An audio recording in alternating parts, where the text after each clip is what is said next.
Hello everybody and welcome to Berringer. This is just a little mini update for you just to let you know what's going on, and it's just our progress report on the old town scene. And I'm just going to step up, I'm just going to make sure I don't break my neck first. Basically the matchstick idea is working out, as it's pretty much most of it is mapped out. As you can see, the matchsticks have all been put down, and they're given a nice little leading edge and all the way down the back. Originally that wasn't going to go anywhere, but now I've decided to make that a through road, and we just come down the main station road,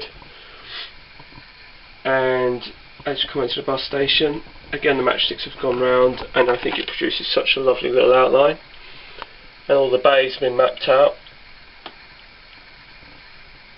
And then as you go towards the back, we've had to cut in for the retaining wall, and I'll explain that shortly as to the reason why, and also cut in for this retaining wall along the back here where my national is.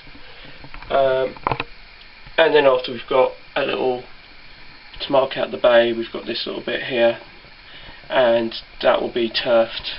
This little bit here will be turfed, and there'll probably be a sign.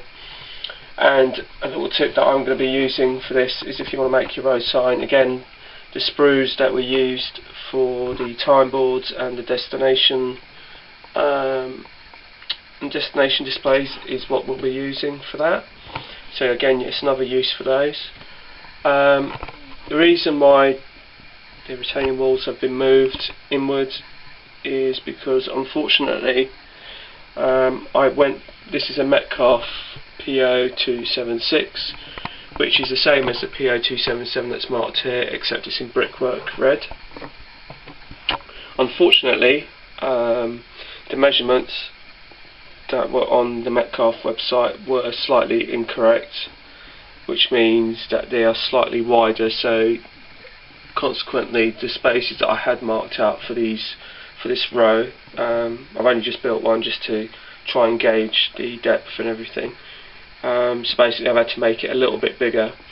It's no harm done, I can still work around that. It's just a little bit awkward because I was going by the measurements from the Metcalfe website before I actually bought this, and it turns out that it isn't quite right.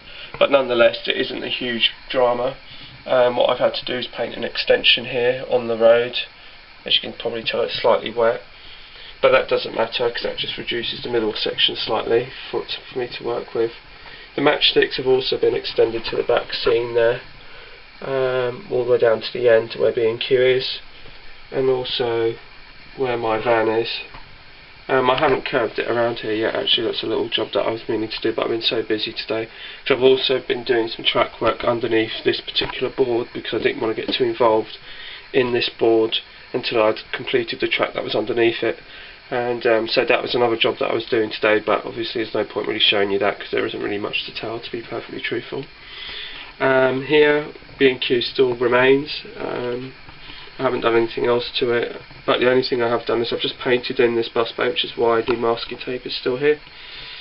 And once that dries, I'm going to give it another coat, and it's that kind of colour that you get for the bus stops and everything like that. Obviously, me being a bus driver, I'm kind of a bit picky about things like this. And then after, obviously, the sandwich van for the builders, when they're taking a break in B&Q or whatever, before they carry on to their next job or whatever. So that's basically the long and the short of it. Obviously, there's going to be a row of 4 of these Metcalfes along towards from where this one is down towards the end, and then obviously we'll have the retaining wall along here, and then we've got this little alleyway here. This has been put here because this is actually a back seam support, and so what I wanted to do is get the Metcalfe building up against it just to see how much I'd have to pull it in. So that's why that's there. So once it will remain there, but once the back seam is up, you won't really see any of that. So that's that, and I'm hoping to get, with a bit of luck, most of this done for Christmas. The paving is going to be fun, because I'm not exactly sure if it's going to work. but I'll have fun trying, and hopefully it will come out as well as I think it is. I've got this picture in my head as to what I want to do with it, and there's also an issue, I think I may have mentioned this before, an issue of BRM, British Railway Modelling, that did explain how to do paving in an alternative manner as from the polyfiller, which is what I'm going to be attempting to do. Whether that works or not, I guess you'll have to watch this space and see how we get on. But yeah, that's just basically all that I've done today.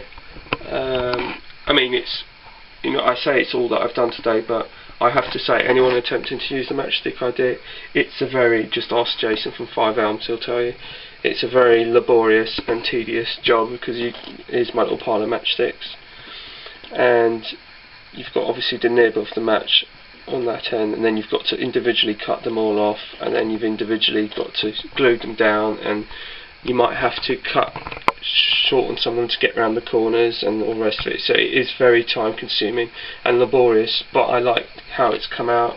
I think it's nicely outlined, and I'm really looking forward to carrying on with it. So I'm really looking forward to that. But like I said, whether it actually works or not, it's a different story. Another thing is the chalkboard, I should mention, does mark easily, but I don't actually mind that personally, but it is a footnote to anyone planning on using chalkboard paint. It does mark easily, but I do like it because it kind of gives the effect of the road being used, so I don't mind that at all. But just in case you do, obviously bear that in mind. The other thing is, when you're using the matchsticks, as I have been doing, I've been using an old baking tray for the glue, and then after a pair of tweezers to individually lift these matchsticks, dip them into the baking tray with the glue, and then glue them into position. And that's how I've been doing it, so just in case anyone was wondering how I actually went about doing it. So as the progress report progresses, I should say, I will keep you informed.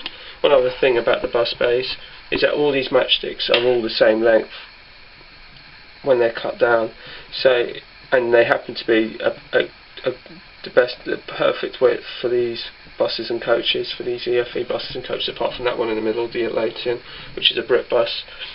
And so basically you get a uniform bus bay, and all the bus bays are the same width, so it's going to look nice and symmetrical and nice and neat and tidy. But anyway, that's enough flapping my gums, as they say, from me, and I wish you a good night, and yeah, I hope you like what you see, and feel free to comment and subscribe. I'll just give you a quick pan round, and I will update you as I have more to let you know. Bye for now.